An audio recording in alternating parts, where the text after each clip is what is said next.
নিজেদের অভিনীত ছবির গান নিজেরাই উপস্থাপন করবেন দর্শকদের সামনে।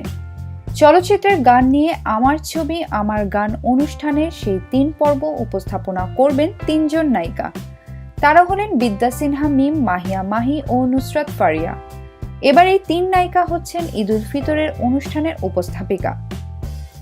3 নায়িকা নিজেদের অভিনীত চলচ্চিত্র থেকে 10টি গান উপস্থাপন করবেন।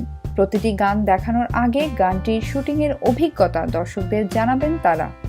ইতিমধ্যে রাজধানীর একটি 5 তারকা হোটেলে অনুষ্ঠানটি ধারণ করা হয়েছে। এই 3 জনের ভেতর অনুষ্ঠান উপস্থাপনার পূর্ব অভিজ্ঞতা রয়েছে নুসরাত ফারিয়ার। উপস্থাপনা প্রসঙ্গে মিম জানান, উপস্থাপনার বিষয়টি তার কাছে ইন্টারেস্টিং লেগেছে। তার উপর আবার উপস্থাপন করতে হয়েছে নিজের অভিনীত গান। দীপু হাজরার প্রযোজনায় ঈদের 4র্থ দিন থেকে 6ষ্ঠ দিন রাত 10টায় 21শে টিভিতে দেখা যাবে আমার ছবি আমার গান অনুষ্ঠানটি।